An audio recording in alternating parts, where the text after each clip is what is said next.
Leo tutakwenda kusoma kuhusiana na swala zima la ugonjwa wa kisukari kama ilivyokuwa ada yetu ya kipindi hichi, kujitahidi kufanya audio kwa fupi na zenye kueleweka, tusimchoshe msikilizaji na aweze kupata faida. Kwa hiyo tutaenda kuangalia katika sehemu tatu. Tutaangalia chanzo cha ugonjwa wa kisukari na dalili za kisukari. Kama muda tutakuwa na ruhusa, tutagusa kidogo namna gani kisukari kinaweza kuwa kinatokea. Kwa hiyo tuanze na chanzo, vitu ambavyo vinapelekea mtu kupata kisukari. Mambo yanayopelekea mtu kupata kisukari. Kwa tutaanza mambo 10 hapa, tusome kwa siku ya leo tuokoe muda. Jambo la kwanza ni unene kupita kiasi. Unene, uzito, ubonge, kadi unavyoweza kuita. Ubonge nyanya, mtu anapokuwa mnene au anakuwa mzito kupita kiasi, mtu anapokuwa na kitambi, yuko kwenye mazingira ya hatari ya kuweza kupata ugonjwa wa kisukari. Lakini sababu ya pili ya kupata ugonjwa wa kisukari ni kurithi. Mtu analisi kisukari kama magonjwa mengine yalivyokuwa ya kurithi kawaida, na kisukari kinarithika, mambo ya genetic ya vinasaba. Sababu namba 3 ni watu tunakuwa tuna tabia kufanya mazoezi. Kwa wale watu wote ambao wenzangu na mimi ambao mpende mazoezi, mko kwenye hatari ya kupata kisukari. Alafu pia na kazi zenu sio za mishughuliko, kwa maana kazi sio za mihangaiko. Kuna wengine hawafanyi mazoezi ila kazi zao ni mazoezi. Sasa kuna wengine hatufanye mazoezi afu kazi zetu pia sio mazoezi. Sasa tuko kwenye hatari kupata ugonjwa wa kisukari. Kwa hiyo kwa wale ambao hamfanyi mazoezi alafu pia kazi zetu sio mazoezi, tuko kwenye hatari kufanya kisukari. Lakini wengine wanafanya mazoezi, kazi zao kulima, kukimbia, kucheza mpira, au ni sehemu ya mazoezi tosha au zaidi ya mazoezi yenyewe. Na namba sababu nyingine kupata ugonjwa wa kisukari ni namba 4 ni shinikizo la damu. Kwa watoto wana ugonjwa wa shinikizo la damu, magonjwa ya pressure, haya wanakuwa kwenye hatari ya kupata magonjwa ya kisukari. Sababu namba 5 ni msongo wa mawazo. Msongo wa mawazo ni kitu hatari, magonjwa ya kisaikolojia. Kuna msongo wa mawazo mtu anapata vidonda vya tumbo, kuna msongo wa mawazo mtu anaweza kuwa mnene, kuna msongo wa mawazo mtu anaweza kukonda, pia mpaka apata na kisukari, kwa sababu ni magonjwa ya kisaikolojia ambayo yanasababisha utendaji wa mwili kuwa hauendi sawa. Magonjwa ya kisaikolojia ni hatari. Ndio maana naambiwa katika matibabu ya udaktari asilimia kubwa pia matibabu mengine ni saikolojia. Mtu anapomwona daktari na kumsikiza pia ni sehemu ya matibabu. Kwa hiyo saikolojia ni kitu moja hatari sana. Hiyo ni sababu namba 5. Sababu namba 6 ni kutumia sigara na pombe. Kwa wale jamaa wanaotumia sigara sana, wanatumia pombe sana, mjihadhari, mko katika mazingira hatarishi ya kupata ugonjwa wa kisukari. Na kama tena ndio umri wako ushakuwa mtu mzima, jitahidi kuachana na hayo mambo, maana utaingia katika hatari afu utashindwa kukabiliana nayo. Na sababu namba 6 hiyo. Sababu namba 7 ni tezi ya shingo. Kwa wale wote ambao wana ugonjwa wa tezi ya shingo, wanakuwa katika hatari ya kupata ugonjwa wa kisukari. Tezi ya shingo ni ugonjwa hatari pia. Sababu namba 7 hiyo. Sababu namba 8 tunazungumzia umri. Mtu anapokuwa na umri umekwenda afu apate masharti ya kiafya, anakuwa kwa hatari kupata ugonjwa wa kisukari. Wengine wanasema kuanzia miaka 45, wengine miaka 55. Lakini mtu anapokuwa mtu mzima ilikuwa hatarishi kupata ugonjwa wa kisukari. Na maana watu wagonjwa wa kisukari asilimia kubwa ni watu wazima kuliko vijana. Kwa hiyo tujihadhari, maana kwa watu wazima mtu atakuwa afanye mazoezi, chakula azingatie, kachoka, ashiriki tena na kazi, kwa anakuwa kwenye hatari kabisa ya kupata ugonjwa wa kisukari. Sababu namba ngapi hiyo? Sababu namba 8. Sababu namba 9 ni kwa wamama. Kwa wakina mama wanajifungua watoto wote kwenye kuanzia kilo 4 wanakuwa na hatari kupata ugonjwa wa kisukari, na mara nyingi hiyo inakuwa igundulike mpaka pale mtoto atakapofikia takriban mwaka mmoja. Kwa kama unajifungua watoto kuanzia kilo 4 mara kwa mara, kwa unakuwa katika hatari ya kupata ugonjwa wa kisukari. Hiyo ni sababu namba 9. Na sababu namba 10 ni lifestyle na masuala ya lishe. Kwa hiyo hilo ni sababu yenye nguvu na inabeba sababu zote. Kwa kutokana kwa maisha jinsi tunaoishi na vyakula tunavyovitumia, ni mazingira hatari ya kupata ugonjwa wa kisukari. Kwa hiyo tuwe makini katika mifumo yetu ya vyakula, tule vyakula ambavyo kwa diet maalum inatakiwa mtu aweze kula, tusile ili mradi kwa sababu ni chakula tunatakiwa tutule. Kwa hiyo hii masuala ya chakula ndio yanasababisha mtu anakuwa bonge, yanasababisha mambo mengi ambayo tumeyataja hapa, na magonjwa mengineo ikiwa pamoja na ugonjwa huu wa kisukari, anaweza kupata ugonjwa wa kisukari. Kwa hizo ni sababu 10 au vyanzo 10 vinazopelekea mtu kupata ugonjwa wa kisukari. Kwa hiyo mtu anabidi avidhibiti na vifahamu na vifanyie kazi. Lakini tuangalie dalili zipi zinaweza kutubainisha kama mtu huyu ana ugonjwa wa kisukari. Dalili za kujitambua, kama uzifahamu uweze kujua tayari kuna viashiria kupata kisukari, ujiepushe na hizo dalili. Na kama tayari una ugonjwa wa kisukari, ili tuweze kujua namna gani tunaweza tukasaidiana kuhusiana na ugonjwa na uweze kurudi katika hali ya kawaida. Tutaanza kwenye dalili namba moja. Mtu ana ugonjwa wa kisukari, dalili namba moja anakuwa anapendelea kunywa maji mengi sana. Kwa kama unapendelea kunywa maji mengi sana kupita kiasi, maana mtu akinywa maji mengi sana kwa kawaida, yani anapenda kunywa maji sana labda ni lita 5. Sasa ukiona ushaanza kuzidi lita 5 kwa siku, alafu una kazi unaofanya inaeleweka, tuanze kujua bisa dalili za ugonjwa wa kisukari. Namba moja. Namba mbili ni kwenda haja ndogo mara kwa mara, kama unakwenda kukojoa. Kwa ukiona unakojoa mara kwa mara, unakojoa zaidi ya mara 10 kwa siku, mara 15, mara 20, mara 30, dalili ya kupata ugonjwa wa kisukari. Na dalili namba 3 ni kupungukiwa nguvu za kiume kwa mwanaume. Nguvu zinaisha kwa kupungukiwa, na pia na kuisha kabisa. Kupungukiwa na kuwa tendo la ndoa kwa shida, inafika kipindi uume usimami kabisa kwa mwanaume, lakini kwa mwanamke anakosa hamu ya tendo la ndoa. Hiyo ni dalili namba 3. Na dalili namba 4 ni kuchoka kwa haraka kila wakati. Mtu anakuwa anasikia mchovu, anachoka kwa haraka sana kila wakati. Kwa unajikuta wewe ni mchovu na mtu wa kuchoka pasi ya kufanya kazi au kufanya kazi kidogo unakuwa umechoka. Hiyo ni dalili namba 4. Na dalili namba 5 ni kujisikia njaa sana. Unakuwa mtu kusikia njaa na unakula sana. Unasikia njaa unakula sana. Unasikia njaa unakula sana, dalili ya kisukari. Ukiangalia ufanye kazi au limi ufanye jambo lolote, lakini jambo linakuandama, unasikia njaa afu unakula sana. Kwa ni miongoni mwa dalili ya kusikia ugonjwa wa kisukari. Kwa unakula kupita kiasi na njaa zikukauki. Lakini na dalili namba 6 kwa wanawake, wanakuwa na hali ya kuwasha ukeni. Kuwasha ukeni pia inaweza kuwa ni fungus, inaweza kuwa UTI na mwingine, lakini kama unakuwa una hizo dalili zingine tulizozitaja pamoja na hii kuwasha ukeni, ni miongoni mwa dalili za ugonjwa wa kisukari. Dalili namba 7 ni kutokuona vizuri, nuru ya macho kupungua siku hadi siku. Unakuwa una uwezo wa kuona vizuri. Ni dalili hatari. Ndio maana usikia mtu ana macho ya kisukari au sukari ya macho. Kwa hiyo sukari pia inashambulia huko, kuna mambo ya macho. Kwa hiyo nuru inapungua na uwezo wa kuona unakuwa uko dhaifu. Kwa hiyo tuombe Mwenyezi Mungu atuepushe na ugonjwa wa kisukari, na ugonjwa hatari, na tuchukue tahadhari kama tulivyosema vile tahadhari 10 tunazo makini kuhusiana na ugonjwa huu wa kisukari. Dalili namba 8 ni kuwa na ganzi miguuni, mikononi na baadhi ya upande wa mwili. Ganzi inakwenda kuandama, aisha ikauki. Kwa hiyo ganzi hii ni miongoni mwa dalili ya kisukari, dalili namba 8. Dalili namba 9 ni miguu kuoza. Nafikiri maarufu inaeleweka, mpaka watu wanakatwa miguu kutokana na ugonjwa wa kisukari. Na dalili namba 10 ni kukakamaa kwa ngozi. Kukakamaa au kukaukwa kwa ngozi. Unaweza kusema kukakamaa au kukauka kwa ngozi. Hii ni dalili namba 10 ya ugonjwa wa kisukari. Na dalili namba 11 ni vidonda visivyopona. Unakuwa na vidonda au majeraha hayaponi kwa muda mrefu. Pia japokuwa hata mtu mwenye HIV pia kama kinga yake iko dhaifu, anakuwa ana hiyo hali ya kutokupona kwa ugonjwa kwa muda mrefu. Kwa hiyo hata wewe pia kama una vidonda unaona siku zinakatika bila kupona, kwa unatakiwa ufike kituo cha afya uweze kujicheki afya yako. Dalili namba 12 ni majipu mwilini. Majipu likitoka hapa linahamia hapa, likitoka hapa linahamia hapa, ni miongoni mwa dalili ya ugonjwa wa kisukari. Kwa hiyo sisi tumejitahidi kuepesisha tu hizo notes. Kuna maelezo marefu sana kuhusiana na ugonjwa wa kisukari, maelezo mengi sana. Kwa hiyo nimejitahidi kuzikatakata kwa wale wenzangu na mimi darasa la pili au shule ya msingi tuweze kuelewana. Lakini kwa mambo mengine mazuri zaidi ya hapo, unatakiwa uingie hospitali, uende ukapime kwenda kuhakikisha kama una dalili au una ugonjwa wenyewe wa kisukari au la. Sasa kasumba ile kuwepo ni kwamba watu wengi wana madai kuhusiana na madai yao, wanasema ugonjwa wa kisukari hauna tiba na mtu haponi. Ndio jamii kwa hivyo wanasema ugonjwa wa kisukari hauna tiba na mtu haponi. Na madai hayo leo nitayafafanua hapa. Madai hayo yanakuja kutokana na maelezo yafuatayo. Kwa wanaosema hivyo, sababu yao ya kwanza ni kwamba ukisikia mtu anaelezea ugonjwa wa kisukari, mara nyingi utakuta anasema kwamba ugonjwa wa kisukari ni ugonjwa unaohusiana na kongosho. Ndio, ni kweli, lakini anasema mpaka mtu anapata ugonjwa wa kisukari kwa maana yake kongosho imefeli. Kwa maana ya kufeli, imeshindwa kufanya kazi, na kama imeshindwa kufanya kazi maana yake imekufa. Kwa hiyo anakuwa na malengo kama hayo. Kwa sababu kongosho imefeli au imeshindwa kufanya kazi au imekufa, kwa hiyo inamaanisha ili mradi sukari mtu apone kisukari inabidi apate kongosho.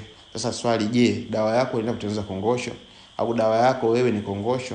Kwa ndio maana watu wengi wakasema dawa ya kisukari hakuna, kwa sababu ni tatizo ambalo linasababisha kuua kwa kongosho. Kwa matibabu yake ni kupatikana kwa kongosho nyingine. Kwa madai ya watu ndio wanasema hivyo. Hayo ni madai ya kwanza. Lakini katika madai hayo wanakuwa na ushahidi kama ufuatao, ushahidi wa aina mbili. Ushahidi wa kwanza ni kwamba wenyewe kuna ndugu, jamaa, marafiki tayari washakufa kutokana na ugonjwa wa kisukari. Mjomba, baba, kaka, shangazi, bibi amekufa kutokana na ugonjwa wa kisukari. Kwa hiyo kisukari muda mrefu mpaka kafa. Swali anauliza, je, kwa hiyo bibi, baba, shangazi, mjomba wakupata ugonjwa wa kisukari? Anauliza swali. Lakini sababu ya pili anasema, mimi mwenyewe naongea na wewe hapa na ugonjwa wa kisukari, na huu mwaka wa 20 nishatumia dawa za Kiswahili, za Kihindi, za Kichina, mitishamba, virutubisho, mimea tiba, lakini sijapona kisukari. Sasa umeona madai kama haya, kwa mpaka mtu imefika kipindi ameamini kama ugonjwa wa kisukari umekuwa hauna tiba. Nafikiri mmenielewa hapo sana maelezo haya. Nafikiri nimeeleweka vizuri. Sasa mara nyingi ugonjwa umeonekana una tiba kwa sababu kwanza ufahamu wake sio sahihi kama ufahamu waliosema ni ufahamu huo ni wa kwanza ndio, lakini maelezo ya kisukari, unapozungumzia maelezo kama haya yafuatayo sasa ndio naelezea kisukari. Sasa unapozungumzia ugonjwa wa kisukari, tunazungumzia kwanza ni ile hali ya kuzidi kwa sukari katika damu, na sukari hiyo inakuwa nyingi kupita kiasi, ni kitu ambacho kinapelekea mtu kuwa na ugonjwa wa kisukari. Kile kitendo cha kuzidi ile sukari katika damu kinapelekea mtu kuonekana na ugonjwa wa kisukari. Hiyo ni sentensi ya kwanza. Tuelewane.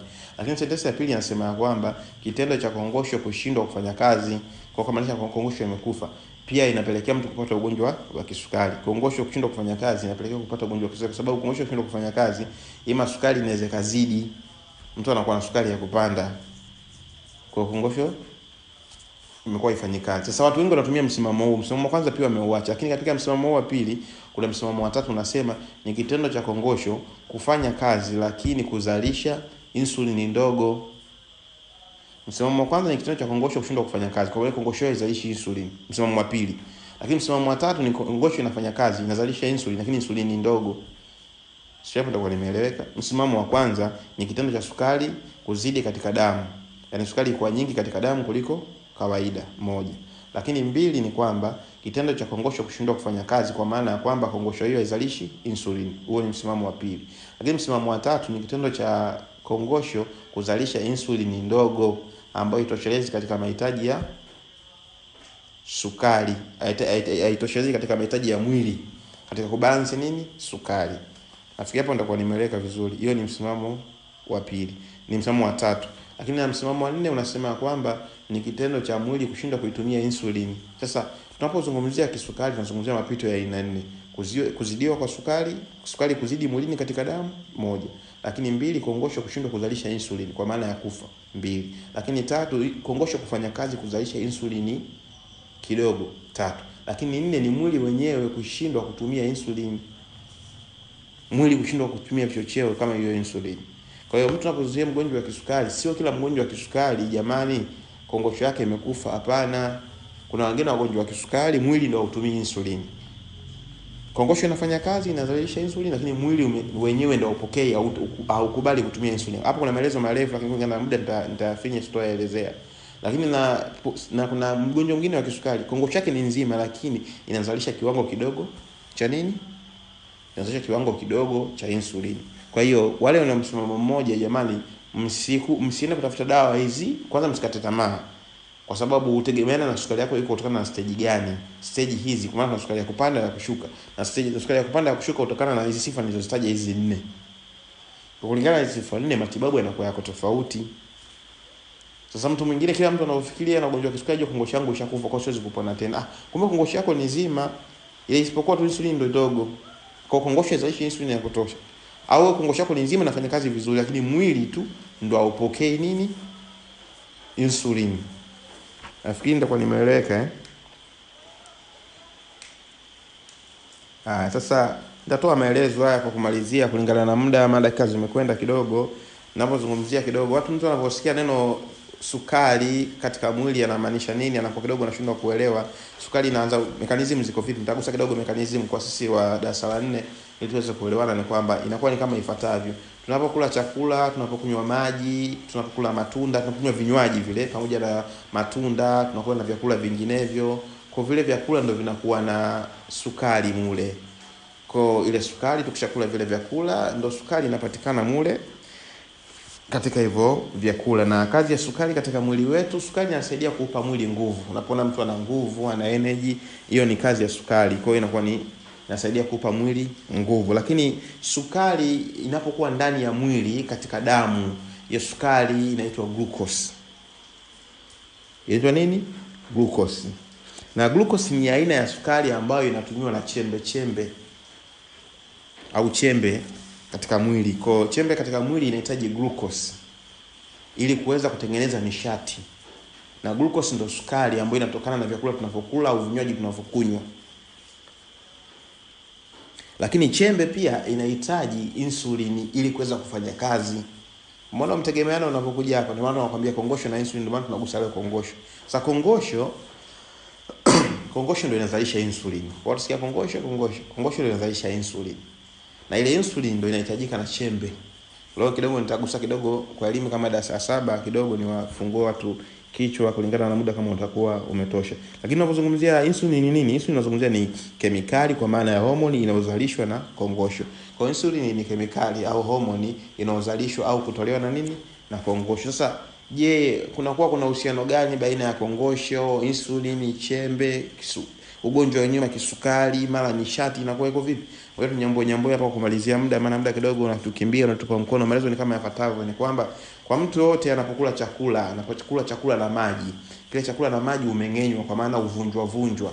Kwa chakula kicha meng'enywa uvunjwa, yanafuatikia matukio ni kama matatu au manne kama yafuatayo. Kwa matukio ya kwanza linafanyika ni kama lifuatavyo. Tukio la kwanza ni glucose inaingia kwenye damu. Kwa glucose inachukuliwa kwenye kile chakula inapelekwa kwenye damu. Kwa glucose ikishaingia kwenye damu, kongosho inatengeneza insulin. Ikishatengeneza insulin, kongosho inaiachia insulin. Kwa insulin yenyewe inatoka. Insulin inaenda kuingia kwenye nini? Inaingia kwenye damu.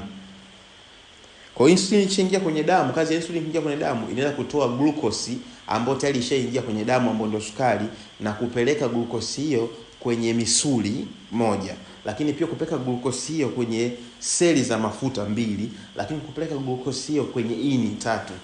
Kwa huko inapopeleka ndio inapoenda kwenda kuhifadhi nishati, na huko ndio nishati inatoka. Kwa nishati inatoka kwenye misuli, seli za mafuta na kwenye ini. Huko ndio nishati inatoka, ndio inaenda kufuliwa huko. Sasa unaposikia sasa mtu ana ugonjwa wa kisukari, kwa inamaanisha ya kwamba nishati kule haipelekwi. Kwa ile sukari inabaki kwenye damu. Kwa hiyo insulin inakuwa haitoi sukari mule kwenye damu kupeleka huku sehemu inapotakiwa. Kwa sukari inazidi kwenye damu. Kwa sukari ikizidi kwenye damu tunapata definition ya kwanza, kitendo cha damu kuwa na sukari au kuzidiwa au damu kuzidiwa na sukari nyingi. Ushanifahamu mpaka hapo? Au kongosho inazalisha insulin lakini ni ndogo. Kongosho inazalisha insulin lakini ni ndogo. Afu hiyo insulin inakuwa haitoshelezi kuweza kutoa glucose kwenye damu na kupeleka katika sehemu zinazotakiwa katika kufua nishati. Au sio? Hapo tutakuwa tumeelewana. Maana somo kidogo hapo tutakuwa tumeelewana. Lakini mapito ya kumalizia tena inakuwa au mwili wenyewe unakataa kupokea insulin. Kongosho unatoa insulin vizuri, ili madi hiyo insulin kwende ingia kwenye damu. Kwa mwili unashindwa kupokea insulin. Nafikiri hapo ndio nimeeleweka. Kwa ndio maana unatokea mtu anapata sukari ya kupanda au sukari ya kushuka.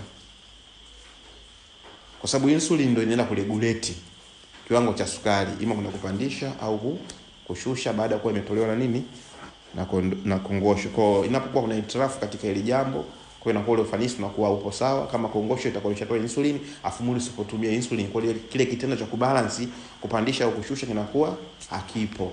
Na insulin ikitolewa ndogo, ule uwezekano wa kubalance kupandisha au kushusha unakuwa hakupo. Insulin isipotolewa kabisa inakuwa ndio hatari kabisa. Na tena damu ikishazidiwa na sukari ndio inakuwa nzito na ya kuganda. Ndio maana mtu anakuwa anatumia vidonge vinasaidia kuyeyusha sukari iliyokuwepo katika damu ili kuweza kusaidia damu isiweze kuganda. Nafikiri hapo nitakuwa nimeeleweka vizuri kwa wale ambao wamenifuatilia vizuri na kunielewa vizuri. Na tumesema kwamba nguvu hiyo au nishati inapatikana katika misuli na inapatikana katika seli za mafuta pamoja na ini. Sasa kuna mambo hapa tubidi tuweke sawa. Haina maana kwamba mtu kula vyakula vya kisukari ndio kuweza kupata ugonjwa wa kisukari. Hapana. Mambo tumeyataja yale mambo 10. Kwa hiyo haimaanishi kwamba mtu aweze akatumia vitu vya chakula kisukari, vitu vya sukari ndio akapata ugonjwa wa kisukari. Na watu wanatumia asali. Tusikia asali asali ya sukari yake original ile. Lakini tunazungumzia vitu vya kisukari, hatujazungumzia vitu vya kisukari fake na original. Kwa hiyo ni ufahamu tofauti ambao watu wako nao kuhusiana na magonjwa ya kisukari, kwa inabidi wafahamu na waweze kuelewa. Sasa leo mimi nitaenda kufundisha kitu kimoja cha ajabu, nafikiri ni kitu kizuri, kitawasaidia watu wengi au Watanzania wengi au kwa watu wengi wataonisikiliza kuhusiana na hii clip, itawasaidia sana sana sana sana. Kuna daktari mmoja anaitwa Dr. Sanga Sanga, ni mtaalamu wa tiba asilia, na mke wake alibainika kuwa na ugonjwa wa kisukari, na kwa dalili zote hizo alikuwa nazo, sio zote isipokuwa nyingi alikuwa nazo, kama ya ukungu wa macho na nyinginezo, na alikwenda hospitali akapimwa akaonekana na kisukari, lakini akashauriwa na mzee mmoja, mzee wa shamba, atumie majani ya kunde. Majani ya kunde, majani ya kunde ni majani maarufu kama mboga, wanatumia watu wengi na yanawasaidia katika kama mboga, lakini hawajui kama ni dawa. Lakini alielekezwa namna ya kutumia haya majani. Kwa aliambiwa anatumia kama ifuatavyo. Alikuwa anaambiwa atumie kama fungu la mboga pasi ya kupika. Kwa alikuwa anakula majani mabichi pamoja labda na ugali na chakula chake alichoandaa, anakula ile majani mabichi. Kwa unakuwa na mboga yako kidogo, lakini yale unakula majani mabichi unayatafuna. Wengine wanakuambia sasa majani mabichi kama mbuzi. Sasa unakula milungi na kwa vipi? Kwa hiyo unakuwa na hala hivyo majani mabichi. Kwa katumia ndani ya muda fulani, sina kumbukumbu katika idadi ya muda aliotumia, lakini sio muda mrefu, na kwa uwezo wa Allah kajalia swala zima la kisukari kwake limekuwa historia. Sasa hivi ni mzima, anatumia kila kitu. Sasa mimi nitaelekeza namna gani ya kutumia haya majani kwa programu nzuri, ili mradi wao wanasikiliza usahau kabisa kuhusiana na swala la ugonjwa wa kisukari kwa stage ya kwanza. Kwa mfano, chukua majani yako ya hayo ya kunde, majani ya kunde, chukua fungu la kutosha, tia kwenye blender. Chukua maji glasi moja, tia kwenye blender, saga vizuri, utapata juisi ya majani ya kunde ile pale. Chuja vizuri juisi yako, pata glasi moja. Kwa utakiwa kunywa glasi moja kutoa mara 3, kunywa glasi moja asubuhi, kunywa glasi moja mchana, kunywa glasi moja jioni. Fanya hivyo ndani ya muda wa mwezi mzima. Alafu pia endelea na programu hii kama aliyoelekeza Dr. Sanga Sanga. Wewe unakuwa unatumia hayo majani ya kunde kwa kula kama mboga. Kama ukiona kula kawaida yanakupata tabu, unaweza kuwa unakula na karanga mbichi zile, au karanga za kusaga na kula, au kitu gani kingine ambao kwa haraka haraka nakimbika unaweza kukitumia kula nacho. Sioni ninachokumbuka kwa haraka, lakini karanga ndio nakumbuka ni kitu kizuri ambacho ninatumiaga pia kulia karanga au majani ya kunde. Kwa hiyo yanasaidia sana kuhusiana na ugonjwa huu wa kisukari. Kwa hiyo ni program ya kwanza ambayo nimeelekeza kwa watu wana ugonjwa wa kisukari, alafu wako dhaifu ya hali, hawana pesa. Kwa hiyo tumieni hiyo njia, alafu ndani ya mwezi mmoja mtupe matokeo, mtuambie ni kitu gani. Kwa sababu watu wengi napenda kuwa watu wa hamasa, na kushauri endelea kutumia injection kama kawaida, na kushauri endelea kutumia vidonge na programu iliyoelekezwa na hospitali husika kuhusiana na tatizo lako la kisukari. Endelea kutumia huku ukiendelea kutumia programu niliyokuelekeza mimi, lakini utaanza kuona mabadiliko ya mwili wako kuwa mwili mwepesi na dalili nyingine za kisukari kuondoka. Itakapofika ndani ya mwezi mmoja, nenda kapime. Au kama wewe, kwa wale wengine ambao sasa washaendelea na vipimo nyumbani, pima kila baada ya siku 3. Kila baada ya siku 3 pima sukari yako. Kila baada ya siku 3 pima sukari yako. Utaniambia kwa kile utachokuwa umekiona. Hiyo ni habari nzuri kwa upande wako. Lakini kwa kumaliza kwamba sisi tumeandaa program na supplement au lishe maalum ya kisukari, ambao kwa sisi tuna imani inaweza kutibu na kuonyesha tatizo la kisukari kabisa kwa uwezo Allah bila shida yoyote. Lakini kwa hiyo kuamini inakuwa ni vigumu. Kwa kuweza kuamini na unatakiwa utumie ndio uweze kuamini, kwa sababu ushatumia dawa nyingi za kisukari hafuja kusaidia, ushapoteza pesa. Na mimi siwezi kutumia nguvu kubwa kuweza kuhamasisha na kuelekeza, kwa sababu najua ni kiasi gani ushapoteza pesa na ushapoteza wale unaowapenda, unawafahamu kuhusiana na ugonjwa wa kisukari. Lakini sisi tuna imani ugonjwa wa kisukari unapona na mtu anarudi katika hali ya kawaida, na unaweza kuanza kula vyakula vya kisukari kawaida kama kawaida. Na kwa programu yetu sisi ndani ya mwezi mmoja unakuwa una uwezo kula chakula cha kisukari taratibu, unaanza bila shida yoyote. Kwa nafikiri muda utakuwa umekwenda, na tumetumia muda mrefu, na tuweze kujitahidi kuishia kwa hapa kwa siku ya leo kuhusiana na ugonjwa wa kisukari. Tumejitahidi kugusagusia. Sasa kwa kumalizia pale, ninahitaji majani ya kunde. Majani ya kunde sasa sijajua kwa Kiingereza inaitwa vipi, maana wengi si darasa la pili, tumesha shule ya msingi. Sasa wale ndugu zetu wa form 4, form 6 chuo, na wale wengine waliosoma vyuo vya mitimiti kama SUA, watusaidie haya majani ya kunde kwa Kiingereza yanaitwaje? Afu je, haya majani ya kunde jamii yake yanapatikana dunia nzima au ni ya Tanzania peke yake? Nafikiri hapo utakuwa umenielewa. Huko ndo kumalizia.